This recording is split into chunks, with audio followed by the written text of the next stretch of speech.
और हमें अपनी जीन्स का भी पता होना चाहिए कि हमारे बड़ों में मामू, चाचा, फुफ्फो, खाला, ताया, इन लोगों में क्या बीमारियां थीं और उनका तदारक पेशगी करना चाहिए, और आप चाहें तो अपनी जीन्स को बीट कर सकते हैं।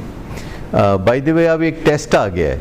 जो बातें हम पहले करते थे, तो इस दफ़ा मैं यूके गया तो मुझे एक डॉक्टर साहब से मुलाकात हुई और बातें हुई, तो उन्होंने बताया कि एक टेस्ट है जो 149 पाउंड्स का होता है।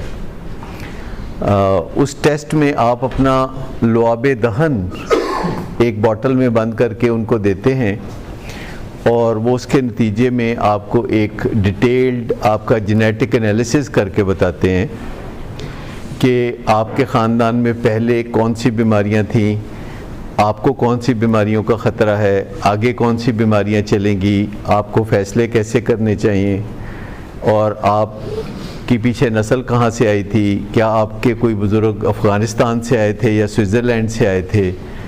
वो आपके एक लुआबे दहन के टेस्ट से ये तमाम बातें बड़ी डिटेल में आपको बता देते हैं कि आपको अल्ज़ाइमर होगा कि नहीं, और अगर आप उसे बीट करना चाहें तो आपको क्या करने की ज़रूरत होगी।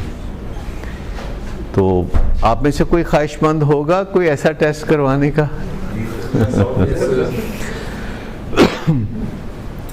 यानी पेपर आउट होने वाली बात है, वक्त से पहले पता चलने वाली बात है। आप ये भी पता कर सकते हैं कि क्या आपको ओसीडी का ख़तरा है कि नहीं, शिज़ोफ्रेनिया का ख़तरा है या नहीं, कोई सुइसाइडल ख़तरात हैं कि नहीं। ये सबसे बड़ा ख़तरा जो इंसानों को होता है कि उनकी ज़िंदगी खुद उनके अपने हाथों ख़तरे में होती है।